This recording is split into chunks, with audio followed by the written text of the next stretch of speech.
Olá, povo de Deus! Mais uma vez estamos aqui com o nosso programa Espiritualidade, Caminho a Percorrer. Estamos num cenário novo, sem aquele barulho que nós já ouvimos nos programas anteriores, mas está sendo da mesma forma na casa paroquial. Então acolho você com muito carinho e já fique sabendo, viu? Se você quiser assistir os programas anteriores, clique nesse link que está aqui em cima. Pode clicar, inscreva-se e também toque o sininho para você ser notificado, tanto pelo Facebook ou pelo YouTube de nossa paróquia, tá bom? E hoje estamos aqui com muita alegria para conversarmos sobre discipulado, seguir o Cristo, testemunhá-lo. E temos a alegria de ter o Padre Edi Carlos entre nós. Olá, Padre Ronildo, muito obrigado pelo convite de estar nesse momento de encontro, de conversa, partilha, e também você, meu irmão, minha irmã, que acompanha. É um momento de crescimento de todos nós, certamente. Com certeza, viu? A começar por nós dois, né? Sim. O Padre Edi Carlos é pároco da paróquia Nossa Senhora da Santíssima Trindade em Jacareí. Ele foi também aqui de Santa Branca, do Galo Branco, São Benedito, né? O pároco, e tem 14 anos de padre. Exatamente, 14 anos. E quem me enviou para o seminário está aqui. Então não fala isso. Falar que eu enviei o Edi Carlos para o seminário, ficou lá 8, 9 anos. Depois agora tem 14 anos, estou ficando velho. Isso, não é à toa que você raspa a cabeça. Na verdade, hoje o tema é discipulado. Sim. E esse é um grande mestre.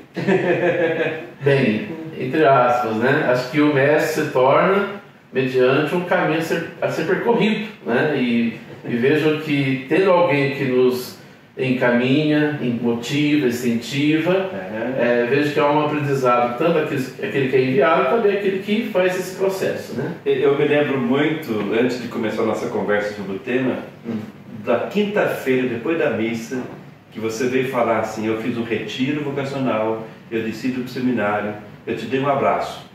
Falei assim: a partir de hoje você é o seminarista da paróquia. Isso lá para não sei quando.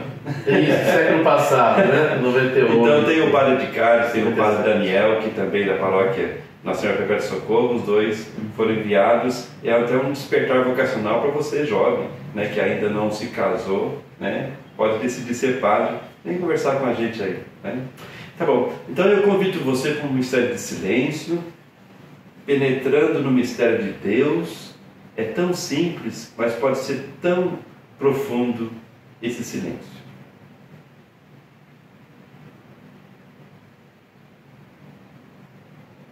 Glória ao Pai, e ao Filho e ao Espírito Santo. Como é no princípio, agora e sempre. Amém. Amém. Mas muito obrigado pela sua presença, um grande amigo do peito. Agradeço, Padre Ronildo, né, pelo convite, como falei, e partilhar, né? Essa partilha com certeza vai nos ajudar muito nesse caminho de ser discípulo de Jesus, né? E ser discípulo de Jesus é algo contínuo, não para, né? É toda a vida, e que assim podemos entender, né? Semana que vem nós teremos o Padre França aqui e ele vai falar sobre a dimensão missionária. Mas antes de ser missionário, temos que ser discípulo. Esse é o tema de hoje. Sim, discípulo. Olha, da palavra discípulo, a expressão de ser discípulo é aquele que faz o caminho, aquele que ele se abre para o novo, né? Ele se abre para fazer uma experiência, que é, no caso, uma experiência de Deus. É aquele que faz a experiência de Deus. Ele tem essa abertura do coração, da mente, e ele aprende a cada instante muito mais com a teoria, mas com a vivência. Eu experimento, isso marca a minha vida. Sim. O que eu mostro por teoria tem valor. Até na escola, no estudo, numa faculdade. Se eu estou tendo um conteúdo, é bacana, mas se eu experimento aquilo, isso marca mais. O discipulado é deixar ser marcado por Cristo. Essa experiência que a gente pode perceber na vida dos discípulos, os primeiros chamados, ou seja, Às vezes nós ouvimos um conteúdo, ouvimos, né, nós compreendemos, mas aqui existe um diferencial. Quando você ouve o chamado de Deus, a palavra de Deus, deve cair no coração. E cair no coração é você sentir algo diferente, né? Algo que motiva você a depois ter um compromisso. Aí o compromisso, é claro, ser missionário. Vejo que essas duas palavras, elas são ligadas. Discipulado missionário, que certamente o padre França vai desenvolver muito bem esse aspecto. A dimensão missionária. Exatamente. Então, ser discípulo é, como disse, essa capacidade de perceber que a palavra de Jesus tem que mexer conosco, né? Tem que mexer com a nossa estrutura como pessoa. E vejo que ser discípulo de Jesus, e assim vamos olhar um pouco a história bíblica, e de modo especial dos discípulos, vejo que eles ouviram palavras simples: segue-me, eu farei vocês pescadores, né, de homens e pessoas. Então vejo que é uma palavra que penetra no íntimo do coração. E existe algo extraordinário? Bem, eu penso que esse extraordinário vai acontecendo a cada passo dado. Eu creio que fazer esse caminho do encontro com Jesus, esse caminho de ouvir Jesus, é aprender com Ele. E vejam que a gente somos discípulos. Você tem tantos anos de sacerdote quanto eu. Nós, como cristão, antes de tudo, né, pelo batismo, nós ainda estamos no caminho do aprendizado, de ser discípulo. Então, sempre no momento da vida, eu penso assim, que a gente está sempre conhecendo Jesus. Quem se apresenta como pronto, completo, não vai ser um bom missionário. Não será. Porque nós estamos em contínua construção. Podemos dizer de conversão, né? Converter, mudar de posição, né? Deixa eu contar 3 coisas. Uma meio na brincadeira, outras 2 bíblicas. O dono abriu a garagem e saiu com o carro, e o cachorro dele saiu atrás correndo, escapou pelo portão aberto, e o cachorro estava correndo atrás, porque o cachorro tem um faro de 1,5 km, estava correndo atrás, e juntaram com esse cachorro 99 cachorros, tinha 100 cachorros correndo atrás, só que só um que sabia por que estava correndo, e os 99 cansaram, e aquele único continuou na corrida.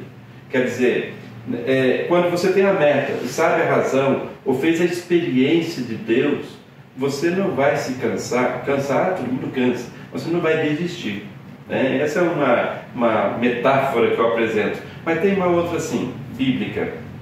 Quando aquela mulher samaritana contou para os seus conterrâneos que tinha encontrado Jesus, depois as pessoas foram até Jesus e falaram assim: olha, nós acreditamos, sim, vimos a mulher, mas agora por causa de ver você, de perceber você, então agora cremos em você, não é só porque a mulher nos disse. E depois Jesus ficou 2 dias naquela cidade. E a terceira ideia bíblica, quando João, na sua primeira carta, diz: aquele que nós tocamos, sentimos, vimos, é esse que anunciamos. Então uma experiência concreta da pessoa de Jesus Cristo. Exatamente. Eu diria assim, uma linguagem, né, para as pessoas entenderem. Existem 2 experiências diferentes. Até a psicologia até ajuda a entender um pouco, né, esse caminho. Uma experiência religiosa. Uma experiência religiosa, ela parte um pouco da sensibilidade, de coisa que me chama a atenção. Um exemplo, eu posso estar numa igreja, num templo, a arte religiosa me envolve, uma música, né? Mas vejam que eu posso ficar somente naquilo que é sensível aos meus sentidos. Isso faz parte da estrutura humana. Mas a experiência de Deus, Ele faz acontecer algo a mais que isso. Você citou a samaritana, que conta um longo diálogo, né, de Jesus que lá no poço, vejam, o poço foi ali um ponto de encontro. A água, veja elementos sensíveis, a água, né?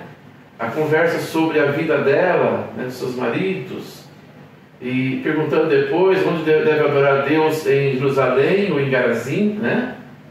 E Jesus leva ela a fazer uma experiência diferente do encontro. Então a experiência de Deus parte disso, de que a gente passa de algo que é muito, assim, tem uma visibilidade do sensível, mas me passa a fazer um encontro que eu digo assim, isso me marcou.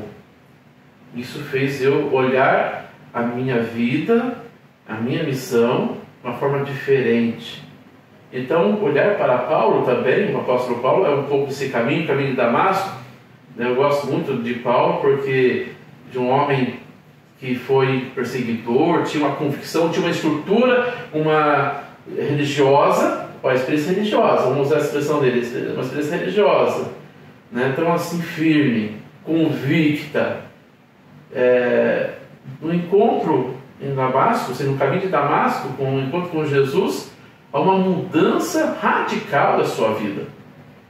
E veja que esse encontro, essa experiência de Deus, então, é diferente, faz ele desconstruir, não jogou fora a sua experiência de uma vida longa, né, de aquele que ele aprendeu, mas ele deu um novo significado, e ele percebeu que tudo caminhava para Cristo.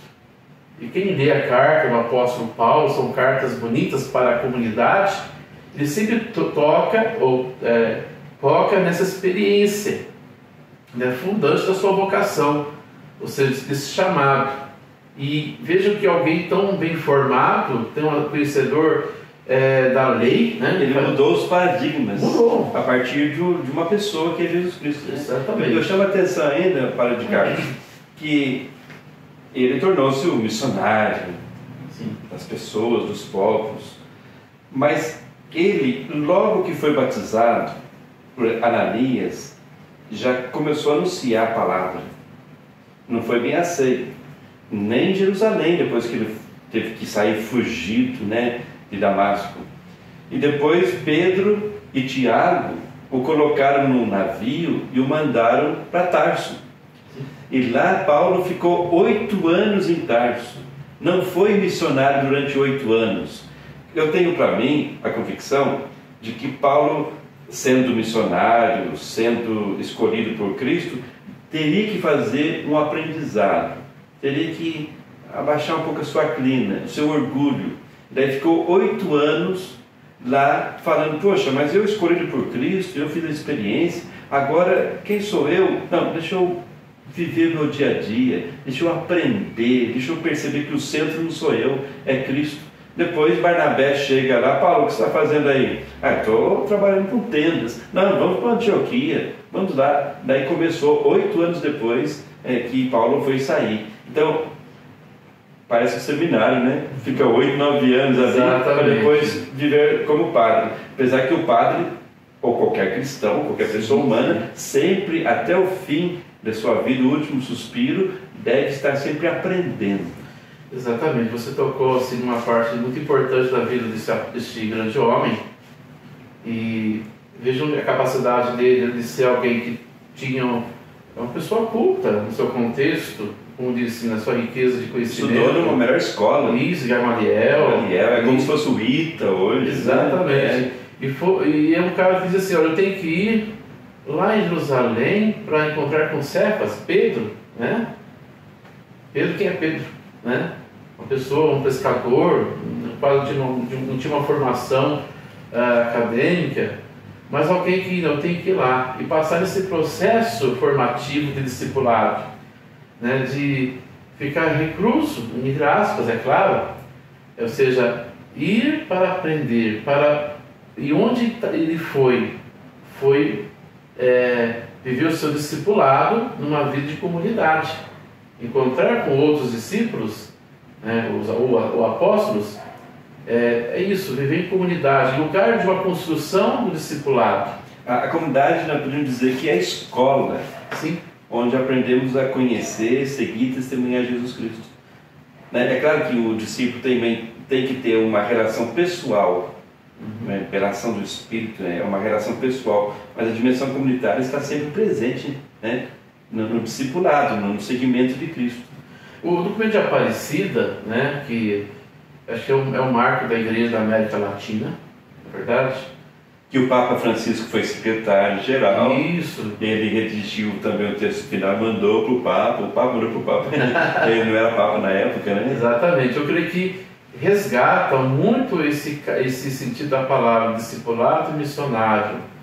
E vejam que a Igreja do Brasil, sempre à frente, né, na questão pastoral, e aqui, é claro, olhando a América Latina, né, das igrejas particulares, quando condensa esse documento, vejam que está buscando ir ao encontro de uma originalidade, né, da igreja, né, de uma originalidade do cristão, né, ou seja, evangélica. Ser discípulo missionário, ser discípulo, como diz, uma experiência de Deus, é um aprendizado, mas um aprendizado, como disse, ele parte no sentido de uma experiência de ouvir e fazer, porque não basta só ouvir, se você não fazer. O documento de Aparecida, que todos devem ler, sim. O documento de Aparecida, que é da Conferência Latino-Americana, né? A quinta conferência. Conferência. Isso, tantos esse documento ele apresenta assim, discípulo missionário, não discípulo e missionário. Quer dizer, não é uma coisa e outra, é uma coisa que está unida à outra. Aliás, só é missionário quem é discípulo. E quem é discípulo se torna missionário naturalmente. Sim. Por isso a importância. Agora, no documento Aparecida, que você conhece muito bem, tem um processo formativo do discipulado. Sim, um processo, né? Ou seja, chama a atenção, né, desse processo que faz parte da comunidade. A comunidade é que vai introduzir as pessoas, os batizados, nesse caminho, né? Nos chama a atenção, né, que você é chamado a um processo de ser discípulo, né? Melhor, o discipulado faz um processo de encontro com Jesus Cristo. Primeiro encontro. É o encontro. Tá? Tem cinco coisas, vamos tentar lembrar. Exatamente. Encontro com Jesus Cristo. Tem outra dimensão, acredito, da conversão. A conversão. A conversão, ou seja, um processo, um discípulo, aquele que encontra com Jesus, ele vive um processo de uma conversão, de uma mudança, né? Então eu tenho que buscar conversão antes de anunciar. Sim. Seria isso? Vamos lá. Eu posso ser um missionário sem ter convertido ainda, quer dizer, sem ter feito uma opção, uma adesão à pessoa de Jesus Cristo para valer, né? Eu posso ser padre e não ter feito ainda uma adesão a Jesus. É um risco. É um risco. Por que é um risco? Porque vejam que o caminho de um discipulado, ou seja, um discípulo missionário, que se não tem encontro com Jesus, outras etapas do processo não serão assim tão assim verdadeiros ou não verdadeiros. Ou com poucos frutos. Isso. Por exemplo, alguém tem um encontro, ele sabe que numa vida de um cristão realmente comprometido, ele pode encontrar obstáculos. Nunca a sua missão pode ser um sucesso, né? Nem a vida de Jesus, a certo ponto, que morreu na cruz, no olhar humano, não foi um sucesso, foi um fracasso, né? Enfim. Então, vejam que aquele que encontra com Jesus, ele vive um processo de uma conversão, muda uma visão de mundo. Para nós hoje, uma visão até de igreja, é um paradigma diferenciado, ou seja, vai compreender com mais profundidade o que é seguir Jesus, né? Então, quando você faz um caminho, então, do encontro com Jesus, você vive um processo de conversão, leva uma comunhão com Jesus. Uma comunhão com Jesus que se remete também a uma comunhão com o próximo, com a comunidade, né? Que é também outro elemento. Mas veja a comunhão. Que comunhão é esta, né? É uma comunhão de doutrina, uma comunhão...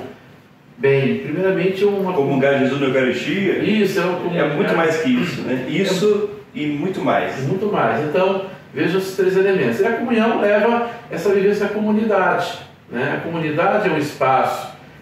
Vejam, ninguém pode ser cristão sem comunidade. Ninguém pode ser discípulo sem comunidade. né? Os documentos da CNBB falam muito sobre isso. Não, eu vou ser cristão na minha casa, bem, eu tenho um aparelho, eu vou fazer uma apresentação de um programa, né? Ou até cristão no meu grupinho. No meu grupo. Mas eu sou comunidade, eu participo de uma comunidade, mas daí é uma comunidade tão fechada que não está em comunhão com a igreja, não é igreja.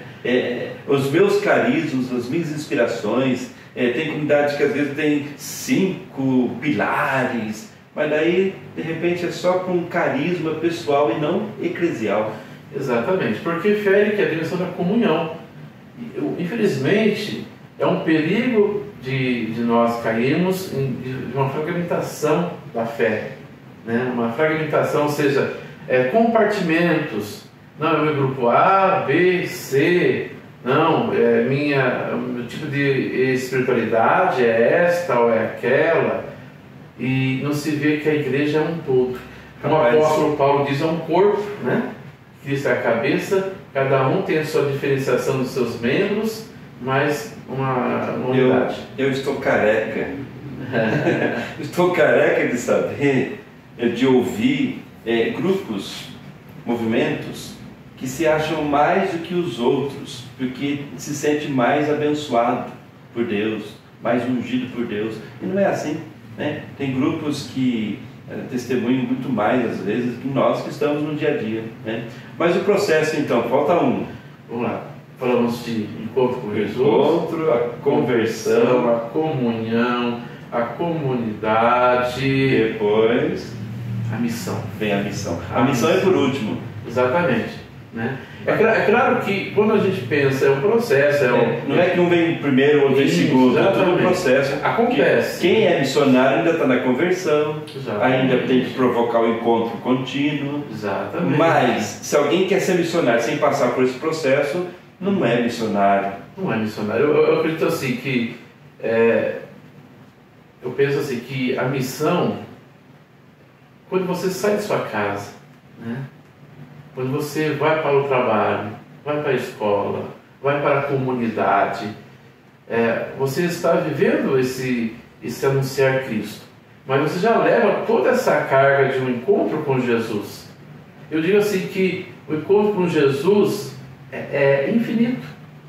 Porque assim, você aprende com o outro, com o irmão, o encontro com Jesus. Aí vai dizer o documento de Aparecida, né, sobre os lugares de encontro. Né? Os lugares de encontro, a minha paróquia. Aí a gente fala paróquia como um prédio, né?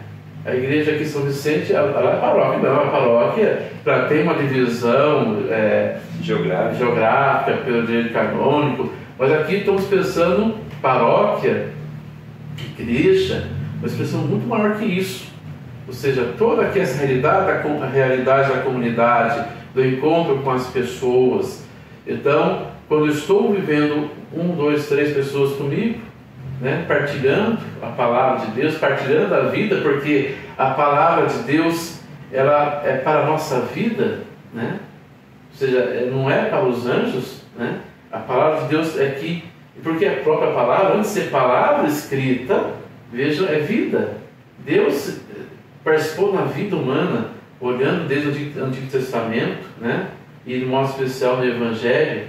Então vejam, aquilo que a gente lê, veja, é Deus falando com cada um, para cada comunidade, né, para viver essa experiência, né, do encontro com Ele. Então vejam que paróquia é um espaço de encontro, nunca esqueçamos disso. E tem vários espaços. Exatamente. Vejam o outro encontro, bem, dentro da liturgia, dentro da paróquia, a liturgia que nós celebramos, dos sacramentos, né, e aqui no modo especial da Eucaristia, veja, é um momento de encontro muito importante, como vai dizer o catecismo, né? Para a Eucaristia tudo se volta, né? Todo o sacramento, toda a ação da igreja, mas dela também emana a força, o sentido pelo qual nós estamos aqui. Veja, mas não fecha-se somente na dimensão liturgia, né? Também ela se expande no encontro com o irmão necessitado, o enfermo. Vai dizer assim, olha, visitar o irmão, ajudar o irmão que você não conhece, né? E em todo sentido, não é somente espiritual, também parte do encontro de ajudar materialmente, ajudar, ou seja, aí o encontro do sofrimento dele, né? Sentir com, a palavra compaixão está nessa realidade, né? Então é também um momento de encontro com Cristo, nunca esqueçamos disso. E aí segue também outros lugares de encontro. Vejam, é claro, como diz, os sacramentos são meios, né? Sacramentos, sinais desejos de Deus, da ação de Deus para nós, mas não podemos cair numa questão que às vezes acontece. É meu sacramento, a questão do individualismo, do intimismo, né? Torna um sacramentalismo. Isso. Né? O encontro também com a palavra, na palavra, a palavra de Deus. O encontro na família, sim, no trabalho. Né?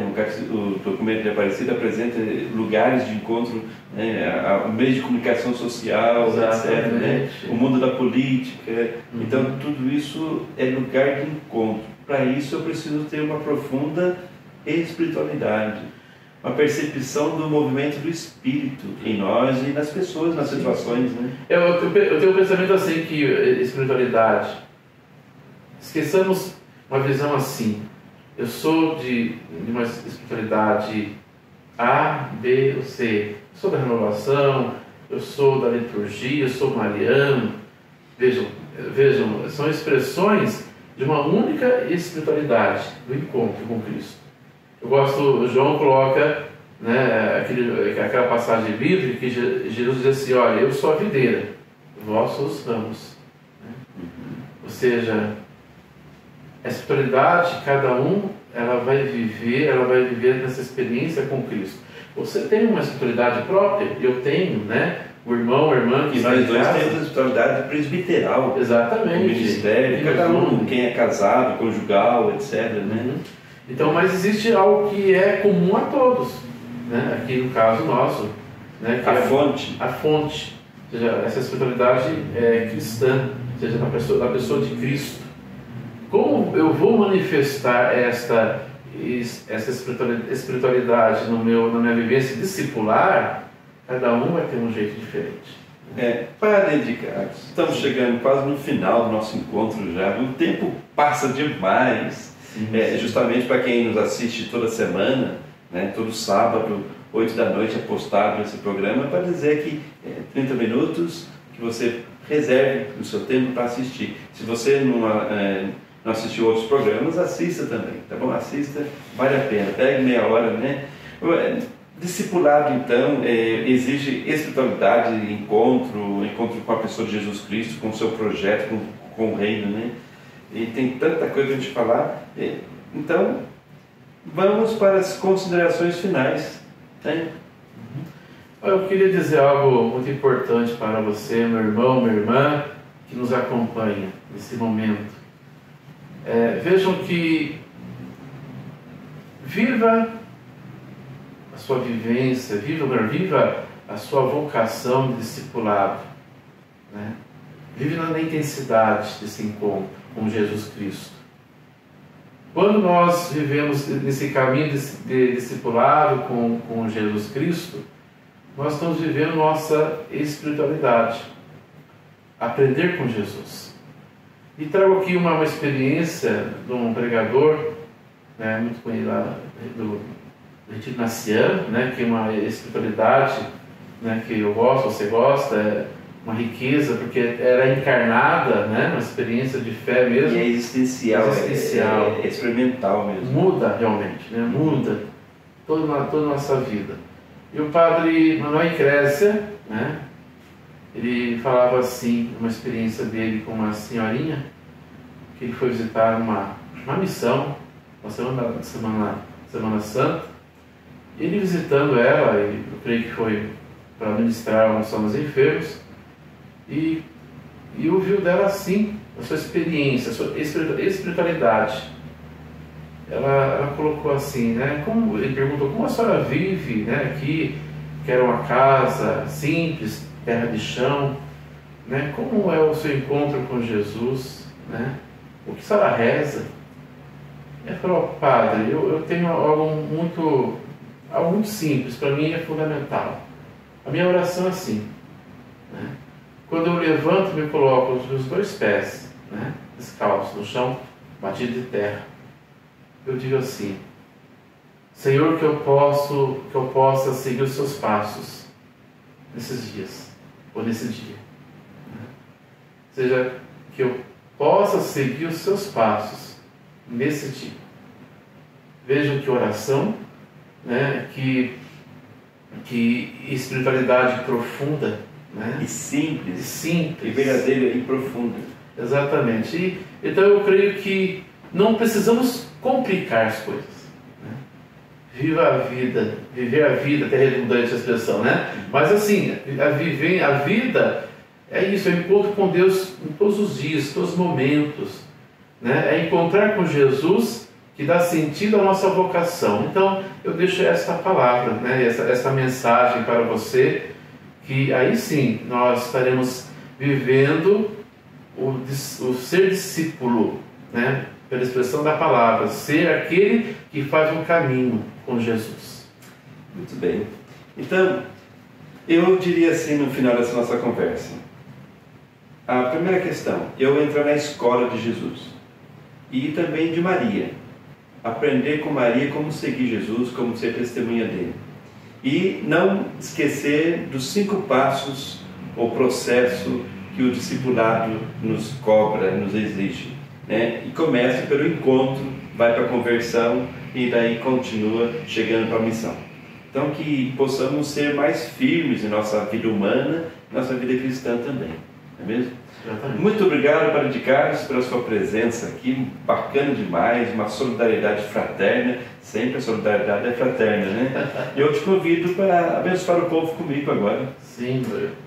Que Deus possa estar no seu coração, no seu agir, no seu pensar, no seu desejo, nos seus sonhos, projetos, também nos seus fracassos.